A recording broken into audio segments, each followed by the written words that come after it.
मित्रांनो नमस्कार। आज आपण ज्या मुद्द्यावर चर्चा करणार आहोत, अंबाजोगाई नगर परिषदेच्या प्रभाग रचनेच्या संदर्भात आज नगर परिषदेने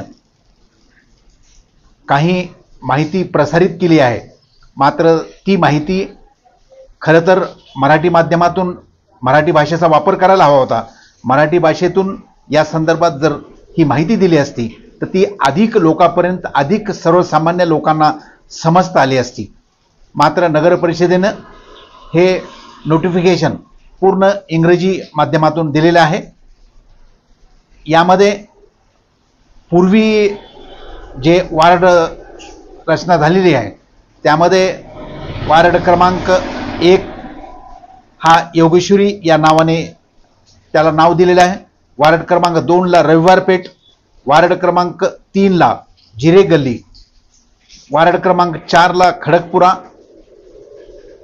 वार्ड क्रमांक 5 परळीवेस, वार्ड क्रमांक 6 आदर्श कॉलनी, वार्ड क्रमांक 7 मंगळवार पेठ, वार्ड क्रमांक 8 प्रशांत नगर, वार्ड क्रमांक 9 हाऊसिंग सोसायटी, वार्ड क्रमांक 10 गुरुवार पेठ, वार्ड क्रमांक 11 गवळीपुरा, वार्ड क्रमांक 12 सदर बाजार, वार्ड क्रमांक 13 SRT हॉस्पिटल, वार्ड क्रमांक 14 लालनगर आणि वार्ड क्रमांक 15 मोंढा मौलीनगर।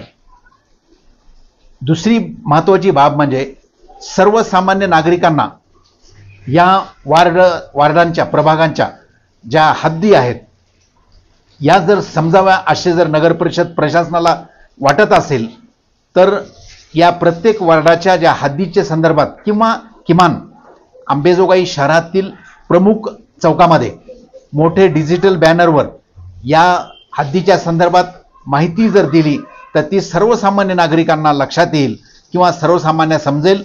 मात्र ही ज्या हद्दीच्या चारी दिशा दाखवलेल्या आहेत त्या दिशा मराठी माध्यमाचा वापर करून मराठीतून जर हे लोकांपर्यंत पोहोच झालं तर लोकांच्या सहज लक्षात येईल। नगर परिषद प्रशासनाने याकडे लक्ष द्यायला हवे।